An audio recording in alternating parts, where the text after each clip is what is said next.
Hello everyone. C SAT mathematics के अंतर्गत मैं आज आपके लिए मोस्ट इंपॉर्टेंट क्वेश्चन लेके आया हूं। तो चलिए शुरू करते हैं। पहला सवाल देखते हैं। एक खुदरा विक्रेता 225 रुपए में एक रेडियो खरीदता है। उसका ऊपरी खर्च 15 रुपए है। वह रेडियो 300 रुपए में बेचता है। खुदरा विक्रेता का लाभ प्रतिशत ज्ञात करें। ध्यान से देखें तो इसमें देखिए उसने खरीदा, क्रय मूल्य कितना है इसका 225 रुपए, लेकिन उसने ऊपरी खर्च 15 रुपए और लगाए। तो अब उसको कितना क्रय मूल्य बोला जाएगा इसका? क्रय मूल्य यानी खरीदा, कितने में खरीदा उसने? ठीक, खरीदा 225 रुपए था, 225 से 15 हम और जोड़ देंगे तो हमारा आ जाएगा सीधे सीधे यहाँ पर 240 आ जाएगा सीधे सीधे। तो यहाँ पे हम 240 रुपए लिख देंगे यहाँ। ठीक है, बेचा कितने में? विक्रय मूल्य हमें पता है पहले से ही, विक्रय मूल्य बराबर 300 रुपए है। ठीक है, अब देखिए 240 मतलब उसका हो गया एक तरीके से लागत पूरी टोटल मिला के, खरीदा और 15 रुपए और एक्स्ट्रा लगाया। तो यहाँ पर जो है 300 रुपए में बेचा तो उसका फायदा कितना हो गया? तो लाभ हमारा आ जाएगा यहाँ पे घटाने से 300 रुपए में से 240 हम माइनस कर देंगे तो हमारा 60 रुपए आ जाएगा लाभ। लेकिन इसमें क्या है, लाभ नहीं निकालना, लाभ प्रतिशत, मतलब कितना प्रतिशत लाभ निकला। ठीक है, तो अब हम प्रतिशत लाभ का सूत्र लगा देंगे।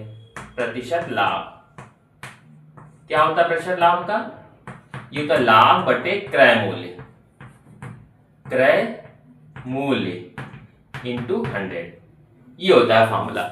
हमने फॉर्मूला लिख दिया। अब यहाँ पे सीधे मान रख देंगे और फिर काट लेंगे इसको। तो हमारा लाभ कितना है? 60 रुपए बटे क्रय मूल्य कितना है हमारा? देखिए अब क्रय मूल्य 240 बोला जाएगा इंटू 100, ये हो गया।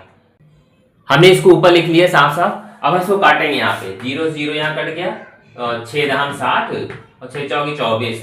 ठीक है, 4 2 दूनी 4, 2 पंजे 10 और 2 पंजे 10, ये हो गया। तो 55 25, क्योंकि लाभ निकाला प्रतिशत में तो इसलिए आंसर जो हमारा आएगा वो आ जाएगा 25%। यही इसका राइट आंसर होगा। अगला सवाल देखते हैं। 280 मीटर लंबी एक रेलगाड़ी 60 किलोमीटर प्रति घंटा की गति से चल रही है। 220 मीटर लंबी सुरंग को पार करने में रेलगाड़ी को कितना समय लगेगा? ध्यान से देखिए, 280 मीटर लंबी एक रेलगाड़ी है और सुरंग कितनी है? 220 मीटर लंबी सुरंग है। तो पहली बात तो देखिए दूरी, तो रेलगाड़ी की तो खुद की दूरी इसकी लंबाई है इतनी मीटर लंबी, और बाकी 220 मीटर लंबी सुरंग को पार करना है। तो हमारी दूरी जो आ जाएगी, दूरी बराबर कितनी हो जाएगी? 280 मीटर है प्लस 220 मीटर और है, तो कितनी हो गई? ये 0 0 8, ये 500 मीटर तो हमारी ये दूरी होगी टोटल। ठीक है, 4 हमें पता है इसकी रेलगाड़ी की जो रफ्तार है कितनी है? 60 किलोमीटर प्रति घंटा। तो 4 बराबर दे दिया है यहाँ पर 60 किलोमीटर प्रति घंटा, किलोमीटर प्रति घंटा। अब अगर ध्यान से देखें तो ये है मीटर में, ये है किलोमीटर प्रति घंटा। तो इसको हम चेंज करेंगे किसमें? मीटर प्रति सेकंड में, इसकी चाल को।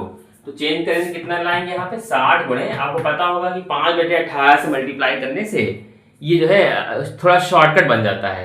नहीं करेंगे तो 1000 ऊपर लिखे, नीचे 60 गुणे 60 लिख लिए। तो चाहे जैसे आप कर लीजिए। तो हमने 1000 ऊपर लिख लिया, बटे घंटे को मिनट बदल दिया, फिर सेकंड बदल लिया। ठीक, इस तरीके से हमने कर लिया।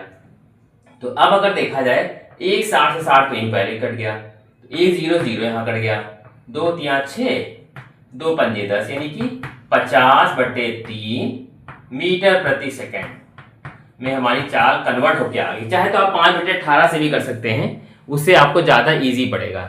तो दूरी पता है, चाल पता है, अब हमको निकालना है समय। समय बराबर होता है दूरी बटे चाल। दूरी हमारी कितनी है? 500 मीटर बटे चाल कितनी है? 50/3 है। हमने इसको दशमलव में इसलिए नहीं निकाला क्योंकि हमको यहाँ पे मान रखना है, तो इससे हमें थोड़ा इजी हो जाएगा कैलकुलेशन। 500/50, ये 3 कहाँ जाएगा? पलट के ऊपर आ जाएगा ये। तो आप देखिए ये 0 0 कट गया, 5 दहम 50।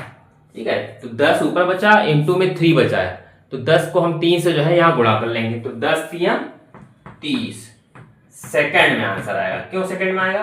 क्योंकि हम चाल को चेंज कर चुके हैं, किलोमीटर प्रति घंटे को जो है मीटर प्रति सेकंड में चेंज कर चुके हैं, इसलिए हमारा जो समय आएगा वो 30 सेकंड आएगा।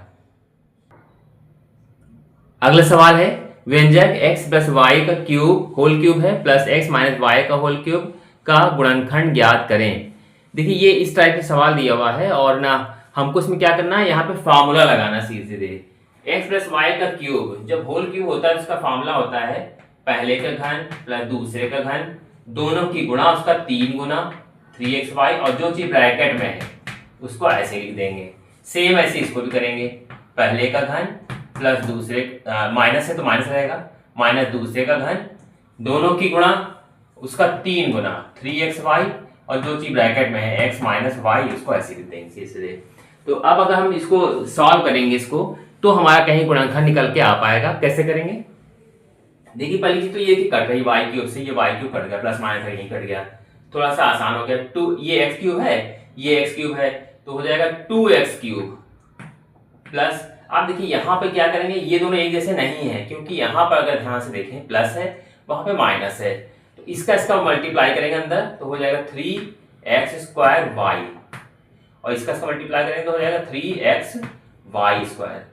ये कट चुका है, ये भी कट, ये तो मतलब जुड़ चुका है, ये कट चुका है, माइनस का इसका इसके साथ मल्टीप्लाई, माइनस का 3x² y, और इसका इसके साथ मल्टीप्लाई करें तो प्लस का हो जाएगा 3xy² हो जाएगा ये। ठीक है, आप देखिए कुछ कट रहा है, 3x² y 3x² y, ये प्लस का ये माइनस का, देखिए ये यहाँ पूरा पूरा कट गया इसके साथ, तो जो बचा उसको नोट कर लिया 2x क्यूब। अब देखिए ये दोनों एक जैसा है, सेम है, 3xy² 3xy², तो जुड़ के हो जाएगा यहाँ पर 6xy², ये हो जाएगा। ठीक है, इतना आया। ठीक है, अब हमको जो आंसर ऑप्शन में देगा उस हिसाब से उसको आंसर बना सकते हैं। यहाँ लेकिन हमको अभी जो दिखाई दे रहा है इसमें कुछ कॉमन लग रहा है, 2 दिख रहा है और x भी दिख रहा है, 2 और x कॉमन ले लिया, तो ये से कट जाएगा तो हो जाएगा x² प्लस ये 2 3 6 3 हो जाएगा, x कट जाएगा y²। तो कुल मिला के मेरा 2x और ब्रैकेट में x² प्लस 3y², ये y² लिखा हुआ है यहाँ पे, ये मेरा इसका राइट आंसर है।